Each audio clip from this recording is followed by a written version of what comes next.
I'm Sarah. Welcome back to my channel. Today I'm going to be doing something slightly different. I've been just doing recent reads for a while, but I'm going to be trying, at least for this month, we're going to see how it goes.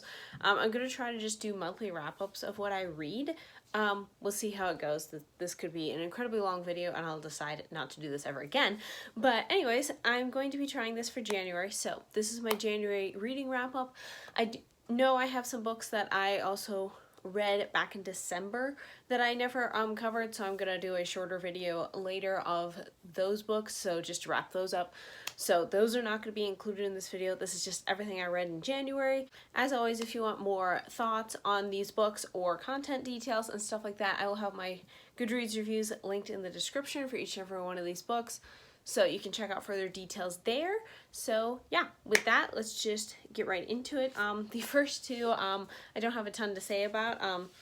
That is Meet Kit and Meet Molly. These are the first books of their respective series in the American Girl franchises. Kit follows the Great Depression. Molly follows World War II. I was just rereading these as part of my kind of going through all of my like childhood books to see if I want them and stuff, and these were pretty good. I've always liked Kit. She's the one who wants to be a reporter, if you know anything about American Girl. So yeah, I think that's kind of funny that she likes writing and stuff like that, and then I eventually became a writer, and she was always my favorite character. So yeah, I thought that was funny revisiting this story. So yeah, I gave this one 3 stars. I also gave Meet Molly 3 stars, but I gotta say, Molly's more of a brat than I thought she was. Like, I don't remember her being this much of a brat. I'm assuming she has development over the series, but it's like, she's kind of bratty. But yeah, that was interesting to discover this time around. And I also like how in these they also have, let's see if I can find one. They have like illustrations in them. I don't really like how American Girl has repackaged them with their Be Forever books, where like they kind of remove the historical content stuff at the back, which I didn't always care about when I was a kid, but it's kind of interesting now. And I don't really like how they kind of removed a lot of that, and they also removed the illustrations and stuff, because as a kid who didn't really like reading when I first read these, I always liked looking at the illustrations, so that's kind of just a bummer they removed that. So yeah, anyways, gave both of these 3 stars. Okay, the next one I can't say much about because it's the ending of a series, and that is The Sundered Blade by Kenley Davidson. This is fantasy, and this is the, what number is it? I believe it's the 6th. The 6th, I can't say that word. The 6th, it's the last book. There's 6 of them, so if you can say that word, that's the word. It is the final book in the Legends of Abria series. I've already read this with my family because we already read the whole series. And yeah, this is kind of just, I can't really say much. The 2 main characters we're following are Prince Vanille and Correa, who is an assassin from this different country. I mean, from this different country, the empire that the original Abrians left like years ago. Anyways, and yeah, they're basically fighting the bad guys, and they're trying to take back Abria before he can take over. Like I said, I can't say a ton about this book because it is the final book in a series that of all interconnected stories. I really liked this one though. Vanille has been my favorite character from the very beginning, and I really enjoyed seeing the ending of his arc, seeing him form kind of this brother bond with a character that you never would have expected he would form a bond with. I really liked that storyline. He and Correa are probably the least frustrating, most cute couple in this series because it's a romantic fantasy. The romance is a little less in the last 2 books, mainly because they're all trying to, you know, not die. But their relationship I liked the best in the whole series. I liked the 2 characters the best as well. So yeah, it was an overall very satisfying end to the series. The problem is I have found this author tends to write very open endings, because she writes it in a way so that it feels like there could be more books or different series or something, but sometimes that works for certain series. This one I felt was very unnecessary. This one needed to be kind of, the epilogue needed to be like several like years later, wrapping up everything that was happening with the Empire and what happened with rebuilding Abria, and just the characters themselves. It felt, the epilogue technically should have been like chapter I think it was like 20, there were like 24 chapters or something like that. Anyways, whatever number of chapters, the epilogue that's there now should have been another chapter, and then there should have been like a several year skip or something. That type of an epilogue, I feel that would have worked better, because obviously you're not going to show the rebuilding of the country, you're not going to show whatever happened with the other continent and stuff. I didn't care for the ending. Like, it was a good ending. It wrapped up what was happening there, but it didn't wrap up everything entirely, and I'm not a fan of that type of ending. And I found this author tends to do that with her series, so yeah. I gave it overall 4 stars. It was a good ending to the series. I would say definitely the 2 middle books, following Everrain and Dandrick, those are the weakest ones in the series and the most irritating. The first 2 books and the last 2 books are definitely the best. I just like the last 2 books the best because I like Vanille as a character. So, yeah. Next one, I read the first 4 books in the Winnies on the Wind series by Angela Dorsey. This is a kind of wilderness survival, not really survival, but it's like a wilderness living type story, with a supernatural angle, because our main character Evie can telepathically communicate with horses, and they can communicate back with her. So yeah, that is the supernatural angle in this story. And otherwise, the series as a whole, basically we're following Evie. She's like 12, I think, in the first book, and she lives with her mom out in the Canadian bush. Her mom is an artist, and they're just living their lives, and Evie is trying to figure out, like, why her mom lives out in the middle of nowhere, because her mom said a few things where it's kind of like, it wasn't her choice to originally live out there, but she's, like, hiding from something. There's a whole bunch of mysterious things going on.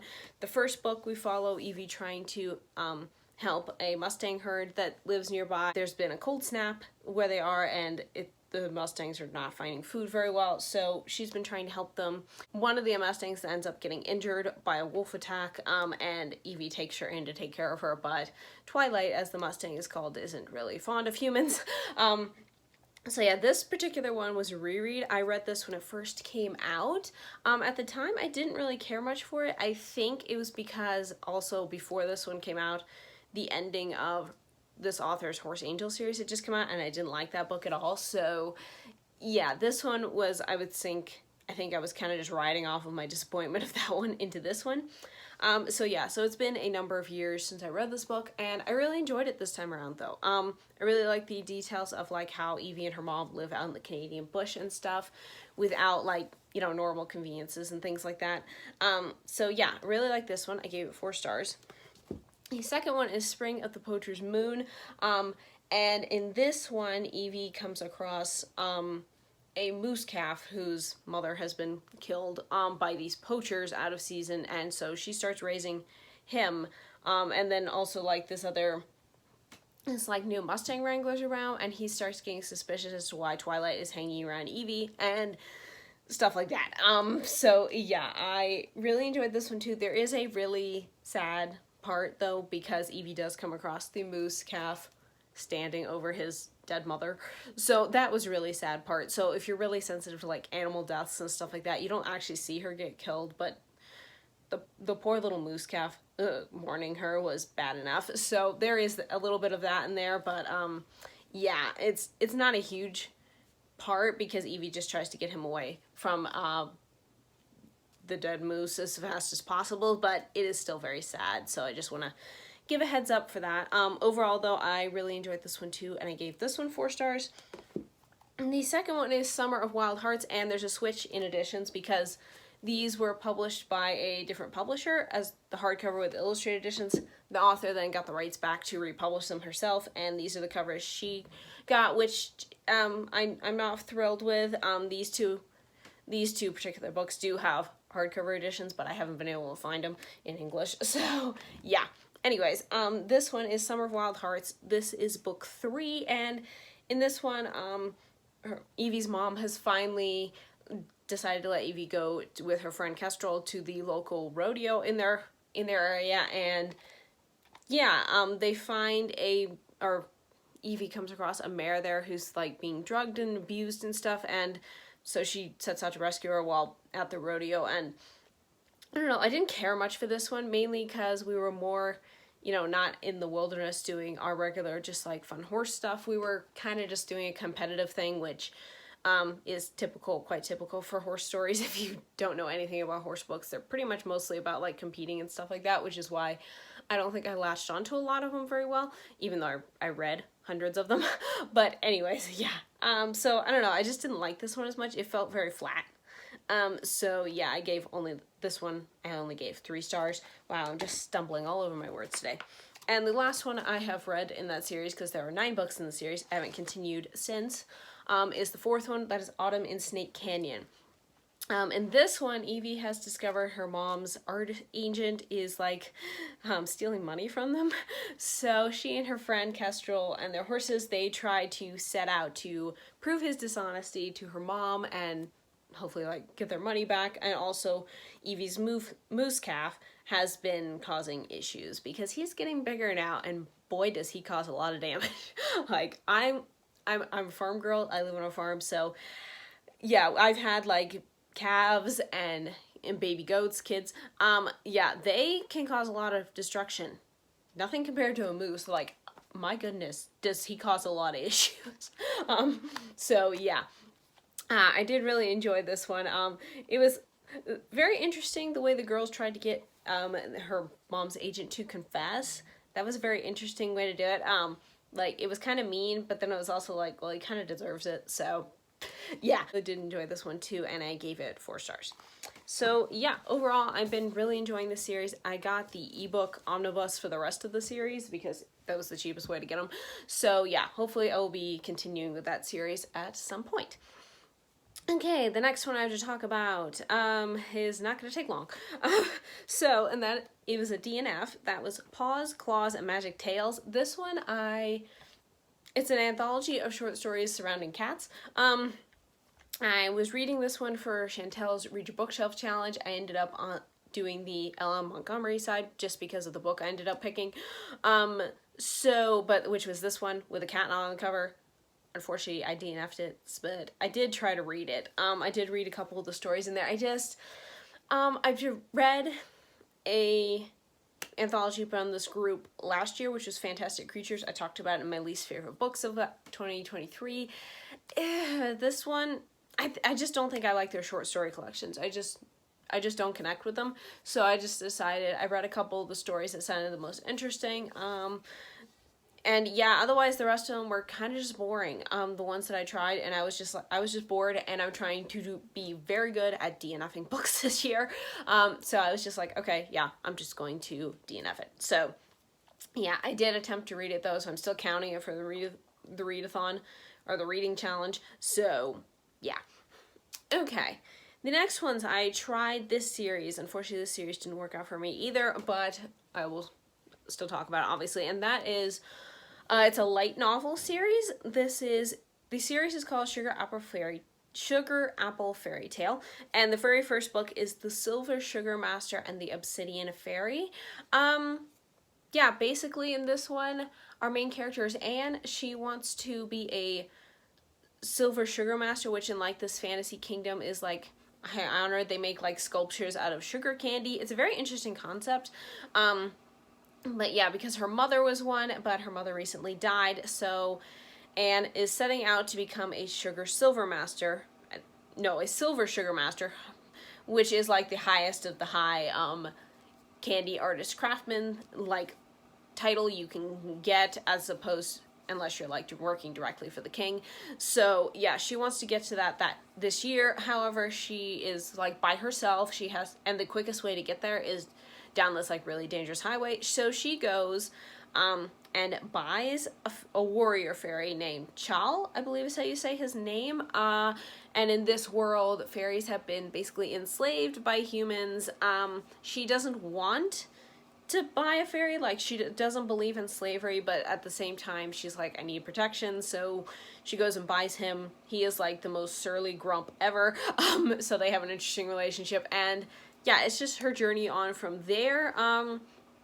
I really wanted to like this because I'd heard good things about this series. There's also a manga series that is an adaptation of the light novel. There's also an anime. So I was interested in the anime, but I didn't have access to it, so I decided to try the light novels, and it's a good story. The very first book, the Silver Sugar Master and the Obsidian Fairy, that one is the author's first book, and it kind of reads like it. It's very slow at the beginning. It took me halfway through the book to get really invested in the characters, or to any degree. It was very slow paced. Certain things that happened were just like, okay, that's interesting. So yeah. Overall, it was just okay. I did end up liking it by the end. I gave it 3 stars, and then I read the second book, which is The Silver Sugar Master and the Blue Duke. This one moved along much faster. It had better pacing. The author had definitely honed her craft more. She knew how to write a more engaging story from the beginning. The characters were still interesting. This one I also gave 3 stars. They're very slow-paced stories, and I have a feeling that after a while, because I believe the series is still ongoing, it's really hard to tell, actually, but I have a feeling the series is going to get repetitive with certain things that it does over and over again, and it's very slow-paced. Not much happens in each book. It's just basically Anne making different types of candy, and she and Chaw kind of going back and forth on their friendship, relationship, starting, sort of. I don't know. I enjoyed it, but on further retrospection, I don't think I'll continue the series because it is very, very slow. I just didn't really care that much to continue for like however many volumes, or however many, volumes I think they call them, are out now. It was also very interesting seeing how light novels are written. They're written very differently than regular novels. They rely a lot on telling rather than showing, which is an interesting detail to note. They also have, like, in books, often, like, you have paragraphs and then, like, one-line sentences that, you print them out because you want that sentence to stand out, that thought the character has, that sentence or whatever. And they don't do that in light novels. Like, almost like inconsequential sentences will be standalone by themselves, and there'll be paragraphs of just more stuff, and then here's another inconsequential sentence just by itself. And it's very interesting seeing how they write it. That took a little getting used to as well, was the formatting of it, because I'm very used to, like, westernized way of novels, because light novels, this is a Japanese light novel that was translated into English. So, yeah, it was very interesting, but at the same time, I found it very kind of confusing and a little bit like, oh, I kept expecting this sentence to mean something, and it's just like, no, they're just walking. I mean, yeah, there was that. So that was interesting. Interesting story. I think it would work for a lot of people if you just want a chill type story, with a very, very slow burn romance. But yeah, I just don't think I'm gonna continue, so yeah. It's a disappointment, but sometimes they just don't work for you. Alright, the next one I read, actually I'm just gonna get this one out of the way as well, because this one was also a DNF, and I'm disappointed about it, but I kind of suspected this would happen, and that is Rooney Kenson Volume 17. I have DNF'd the series at this point. I read this volume, I gave it 2 stars. I DNF'd it basically for violence. I did mention this the last time I talked about it. The realistic violence has been a thing throughout the whole series. It's been basically rated R, I would call it. And I was able to ignore it for the most part, because it's like, okay, yeah, sure, if you cut off someone's head, there's probably gonna be that much blood. I mean, it's not that I, want to see it, but it wasn't too much. This way, the author was the mangaka, excuse me, was pushing it to boundaries where I'm like, yeah, that's a little too much. And then he was doing a bunch of crazy things, and then we finished the arc that we were working on with the storyline, and then volume 18 was going to start a new one, and I didn't care for the direction it was going. It was basically rehashing the same thing that Kenshin and his friends have already been through to a certain degree, and it's just, yeah, I don't know. The characters were kind of losing their charm a bit, even though I did read ahead in the volumes that I had, because I had pretty much the rest of the whole series checked out from the library at the time, so I kind of just skimmed to the end to see how it would go. And yeah, some of the volumes definitely did pick up more on just these characters being themselves and stuff like that, so I did like that. But yeah, overall, though, I am not continuing the series. Like I said, I kind of skimmed the rest just to see how it would end, and I do like where they ended up, so there is that. But yeah, definitely if you are squeamish to any type of violence, this is not a series for you. It is way too bloody. And yeah, and also, like, in volume 17, there was this weird scene where, like, the bad guys had died and then they were shown in, like, hell, standing on a pile of bones, and they were happy about it, and it was really weird. And yeah, so no, I just DNF'd this series because of that, and the way too much realistic violence is, like, being ratcheted up, and it's just like, no. And I also don't care where the storyline's going. So there is that. Okay, the next few I should talk about is a comic series, and that relates to the Tangled series TV episode. I read 3 of these. 2 of them were rereads. 1 of them was new. The new one was Hair Raising Adventures. This follows just these are the characters from the movie Tangled. There was a TV series made about them several years ago. It was originally called Tangled Series. They changed the name in season 2, I think it was, to Rapunzel's Tangled Adventure. No idea why, because Tangled the series was a fine title, but whatever. And most fans of Tangled still refer to it as Tangled the series, not Rapunzel's Tangled Adventure. But anyways, yeah, these are just little comics that take place. I think this one's mostly through season 1 it takes place in, because they're in Corona the whole time. And yeah, I really enjoyed this one.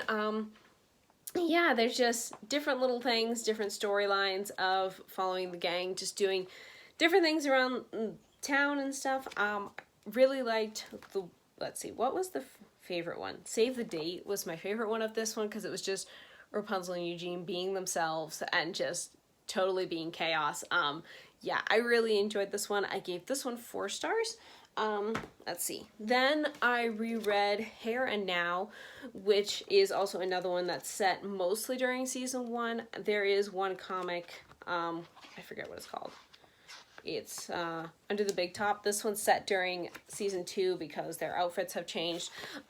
So yeah, this one also incorporates Eugene's friend Lance in here. So I really like Lance from the series. So that was fun when he got incorporated into here. And yeah, I just really enjoyed this one as well. I think I originally had this as a 5-star when I first read it. I changed it to a 4-star.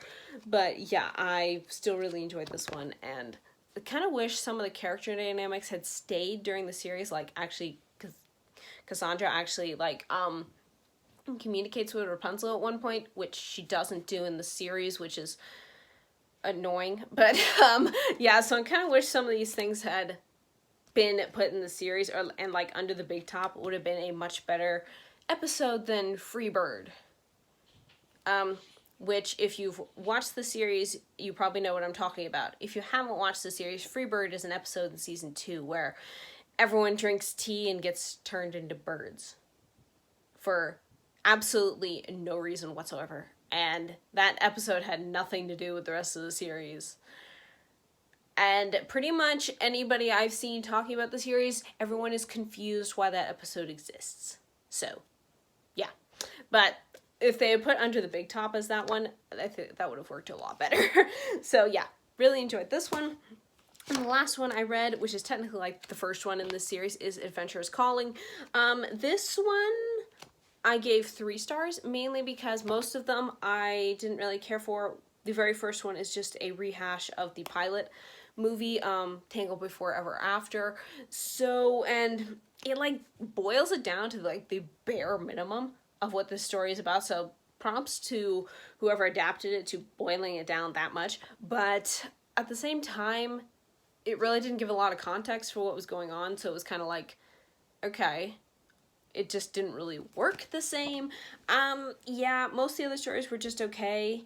The one I sort of liked but also hated the most was Hero's Reputation.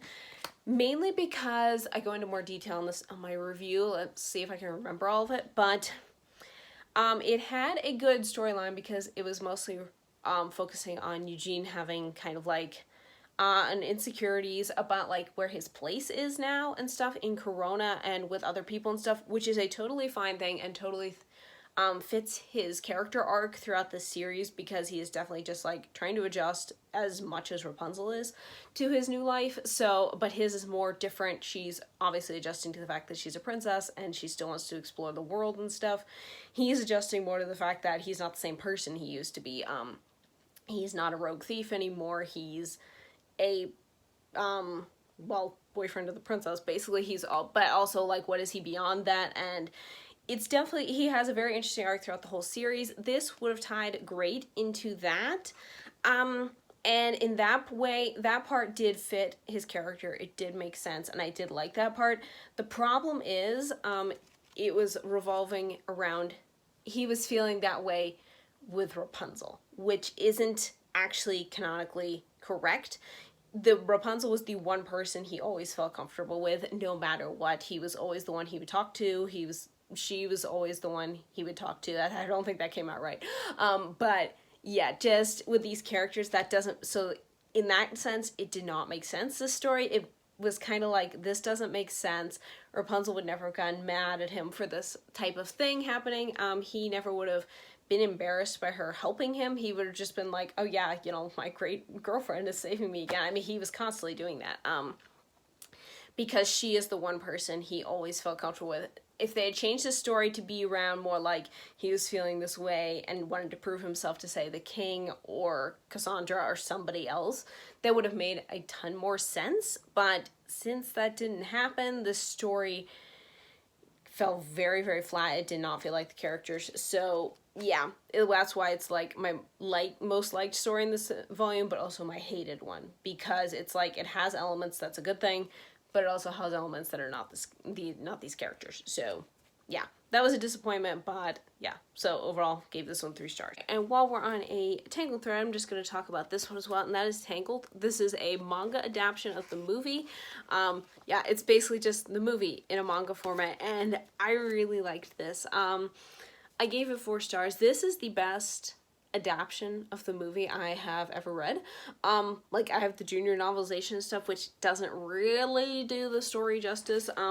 This one, like, included everything that was important, all the important details, in a very fun, just manga format, and just, like, it's really cute artwork. The characters all look like themselves, but they're also clearly a manga influenced art style. I just really enjoyed this. So yeah, now I have an adaptation of the movie that if I ever want to read it without watching the movie, so I now have that, because most of the other adaptations like cut out stuff, or they like simplify like certain things where it's like, you simplified that part. I mean, it's just, but yeah, this one has all the best parts. Obviously none of the songs, because as I discovered when I was trying to write fan fiction for Tangled, you cannot write a musical into a book. It doesn't work. That's why the musical genre is movie only, not books, because it doesn't work in books. Anyways, but yeah, I really enjoyed this one. So yeah, and I'm very, very happy I tried it. I'm only just very ticked that the one I bought ended up being a library copy, even though they didn't tell me it was on the for sale, like, blurb, which I was really irritated about. Thankfully, I got all the stickers off, so I'm keeping it anyways.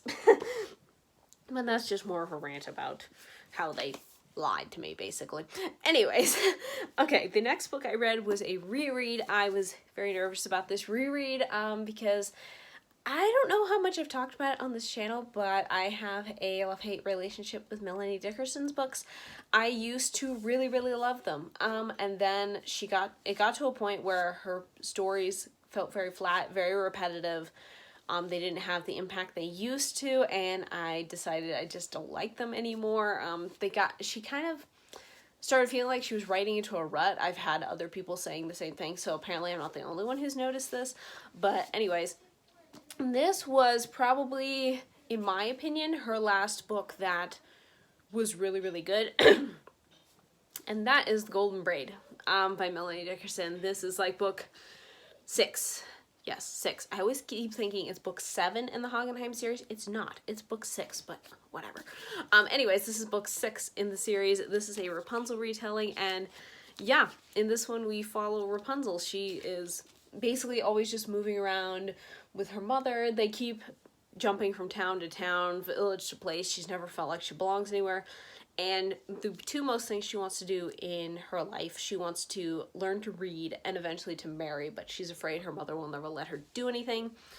Then on the road, when she and her mom are moving to Hagenheim.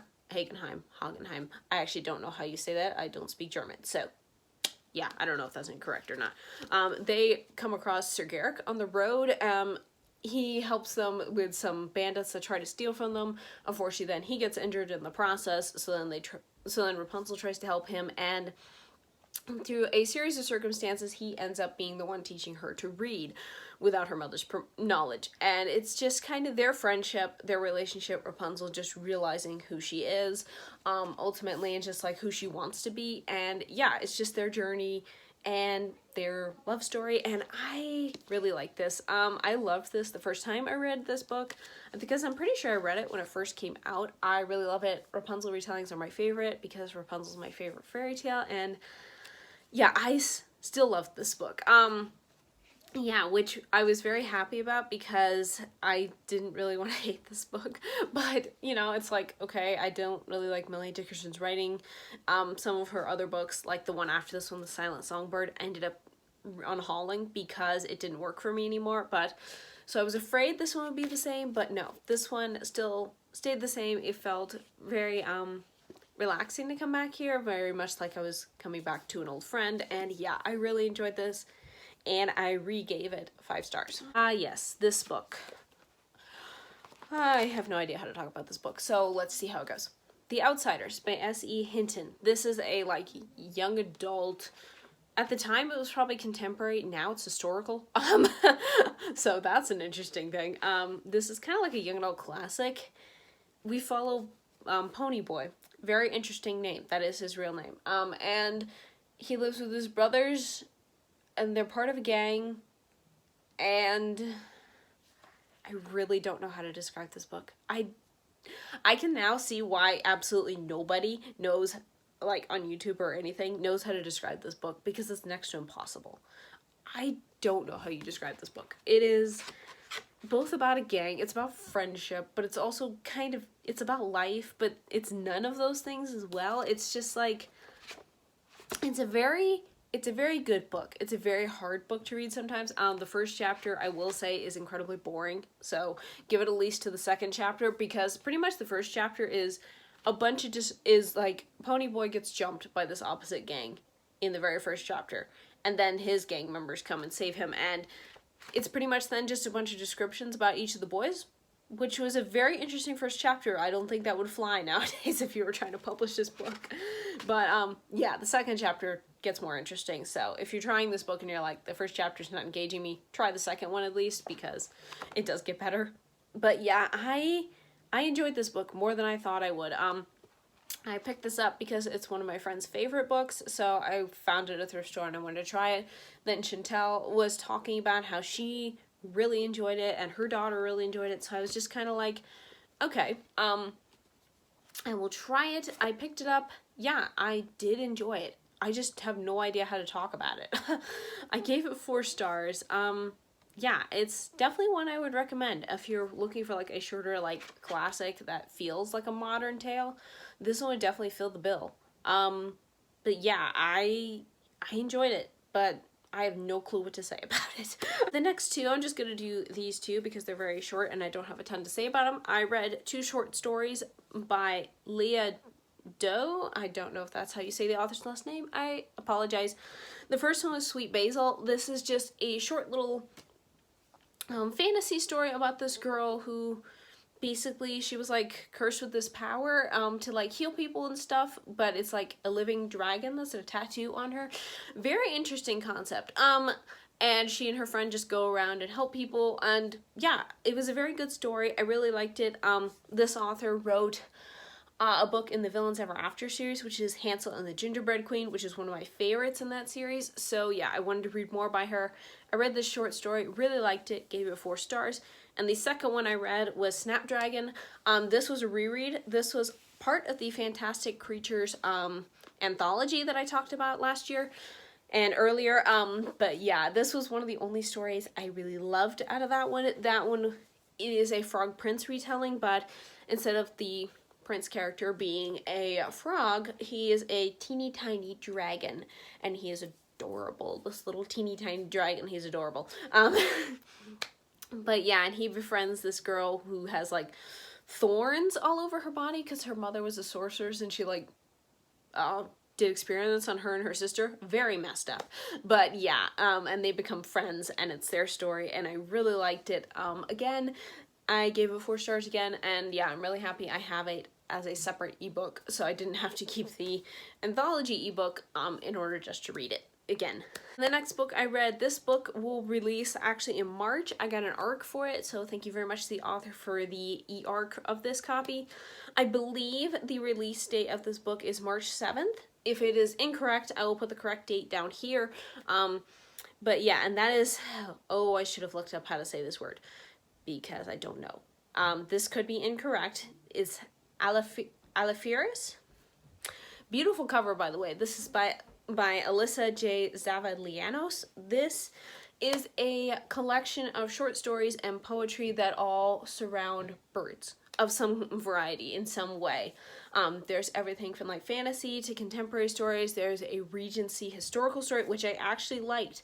This is a shock because I do not normally like Regency stories. I find them boring. So the fact that I like the Regency short story was very funny to me. So anyways, there's that, there's fantasy, there's fairy tale retellings in here, and there's a bunch of little poems, and I really enjoyed this collection. I gave it 4.5 stars. Really enjoyed it. 2 of the retellings that were my favorites in the story, in the anthology, were one was a gender-bent Cinderella retelling, so the Cinderella character was the guy and the prince was a princess. Yeah, I really enjoyed that one. There was another one that was a Peter Pan retelling, and that one was amazing. This author must have like magic in her veins to write, because it's like you can just read the stories and feel like the adventure, the excitement, the magic of everything, and I really liked it. So yeah, there were a bunch of stories I liked. I have all the titles of the stories and the poems I did like listed in my Goodreads review because I can't remember them all right now, but yeah, I really liked this one. I gave it 4.5 stars. Yeah, this was the second highest rated book outside of my 2 rereads that I read this month. So yeah, I really liked that one, and I can't wait to get a copy when it comes out. Okay.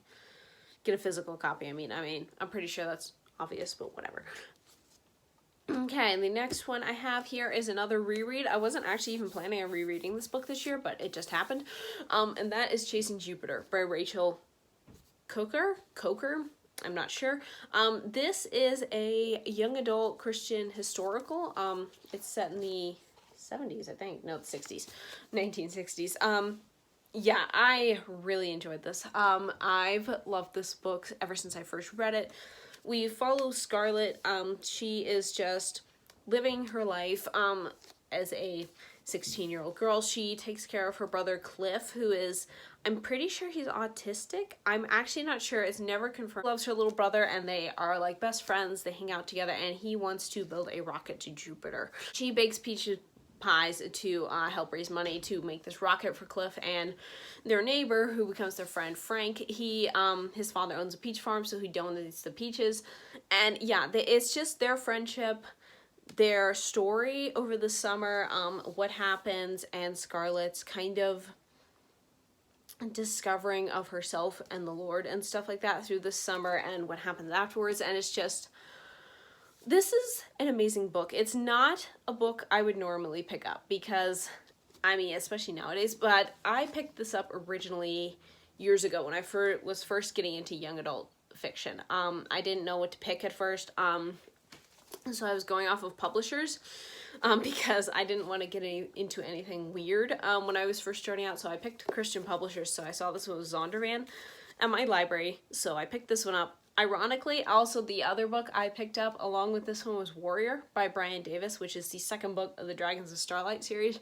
So yeah, I thought that was very funny because that was also published by Zondervan at the time. And yeah, I think it actually still is. But anyways, but yeah, I really enjoyed this one though. It's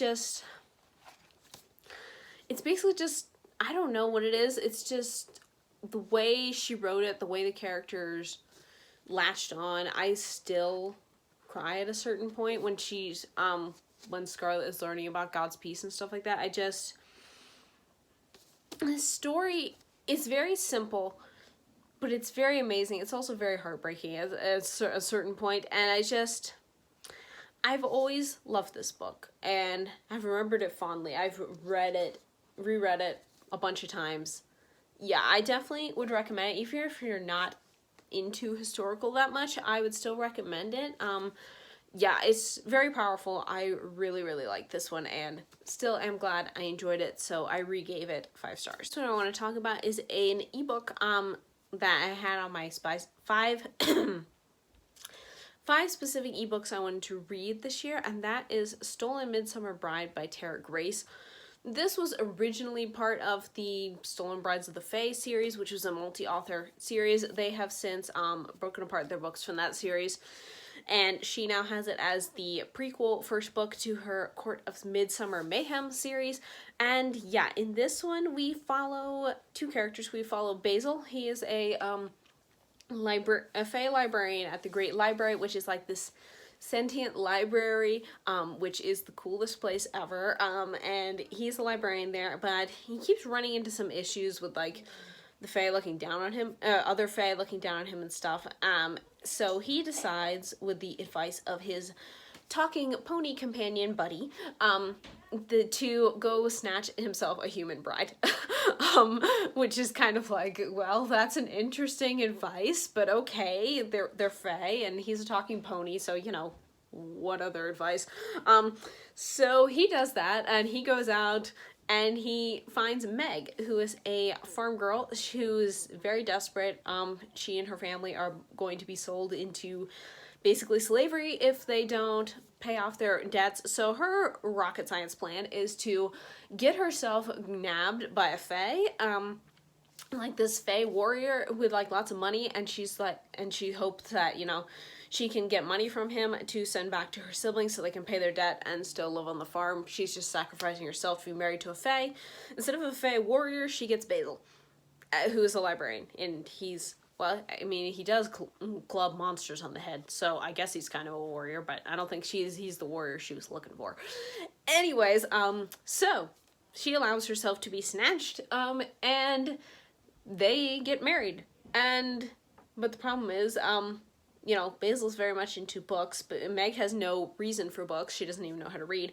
And it's like, huh, okay, let's see how this goes. And also, he also got married on the most dangerous time of their year, because it's like Midsummer Night, when apparently the monster realm like gets very thin. The barrier between like the monster realm and the court of knowledge, where the library is, and like the court of revels, which is the one that like they're weird. They kind of tear the lines a bit, and the monsters often invade the library during this time. And yeah, and he didn't fully tell Meg that at first. Thankfully, when they do clear it up, it's not a huge deal. But yeah, so yeah, that is their story and their love story, and just how they get to know each other and stuff. And I really thought it was cute. I really liked it. The sentient library, also Basil's house is kind of sentient, so it like has opinions, and it like will give them food and stuff. It doesn't like Meg at first, so it like tries to be really obnoxious towards her at first. And I don't know, I like sentient buildings. It makes no sense. And like sentient objects that have like personality and stuff, because like one of my oldest favorite characters ever is the magic carpet from the Aladdin movies, the Disney Aladdin movies. I really liked him because he doesn't say a word. He's just a magic carpet, but he has such a personality. And I think that's where it started, my love for stuff like that. So yeah, the library definitely has a personality, the house has one, and it's just, yeah, I really liked it. But Buddy is the quintessential pony. I own a pony, and I love ponies. So, and he has the attitude and like personality of a pony. So yeah, the author clearly had a pony at one point in her life, because they are different than horses, just so you know. So yeah, I really enjoyed this. It was really cute. There was action in it. The characters actually communicated, which was cool.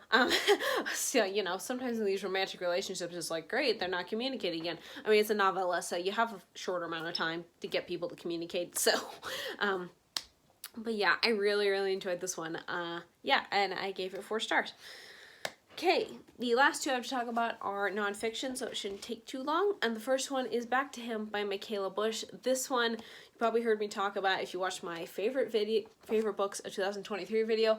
I'm including this here. I included it there because I've read most of it in 2023. However, I did finish it January 1st. So that's why it's in here.